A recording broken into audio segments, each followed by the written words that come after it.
Togo Info. Le Togo à votre portée. Ce matin, nous avons accueilli des jeunes de toutes confessions que nous appelons les héritiers de Mandela. Et lorsque nous abrévions en sigle, ça fait HDM. Et eux, ils répondent « Hope can win ». L'espoir peut vaincre.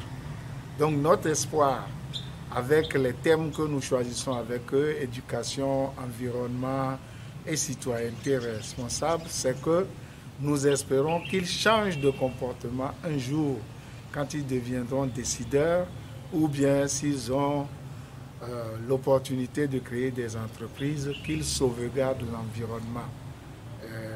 La communication centrale portait sur Laudato Si du pape François, qui est la sauvegarde de notre maison commune. Il y a eu beaucoup de termes et de concepts relatifs à la philosophie de la nature et à la cosmologie. Nous avons parlé d'univers, de galaxies, avant de descendre sur la planète Terre avec les écosystèmes, la biodiversité, l'écologie et tout ce qu'il faut faire pour que les générations futures puissent hériter d'une terre qui n'est pas polluée, qui n'est pas saccagée.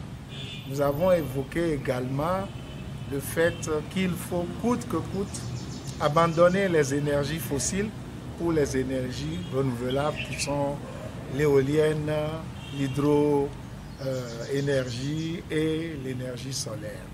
Mais il y a beaucoup d'innovations sur le plan scientifique. Il y a tous les nouveaux biocarburants que l'on peut faire avec les noix de palme, du palmier à huile, le châteauphare, le girasol, même le maïs peut donner du biocarburant aujourd'hui. Donc, cet espoir-là que nous traduisons dans notre slogan, si les gouvernants africains se donnent la peine de financer les recherches ou d'acheter des brevets, l'Afrique sera un paradis terrestre pour demain. Voilà la raison pour laquelle nous avons choisi l'encyclique Laudato Si du pape François pour informer et sensibiliser les jeunes ce matin. Il y a le défi de l'environnement propre. En principe, je l'ai dit aux jeunes tout à l'heure, la mairie a pour vocation également la voirie.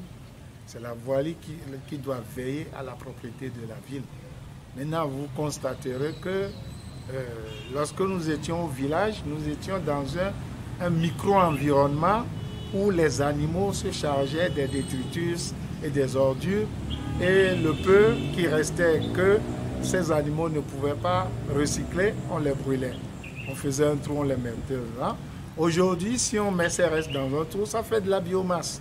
On peut avoir de l'énergie avec la biomasse et de l'engrais à long terme également. Donc je pense que les possibilités de non-pollution sont là.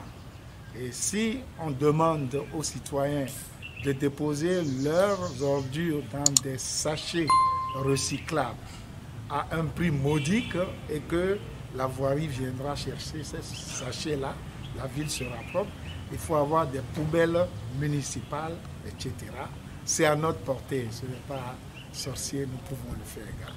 Dans la citoyenneté, on doit vivre sans distinction de race, d'ethnie, de religion. Ça m'a beaucoup plu. Surtout, on nous apprend à éviter la dégradation sociale. On doit partager équitablement lorsqu'il y a un bien commun. Cette formation aujourd'hui, elle est très importante pour moi parce que, étant HDM et héritière de Mandela, c'est une occasion pour moi de m'enrichir encore plus en connaissances, d'apprendre des choses qui pourraient me servir à former d'autres personnes sur les valeurs que j'acquiers ici. Donc c'est un peu pour ça que je suis là ce matin.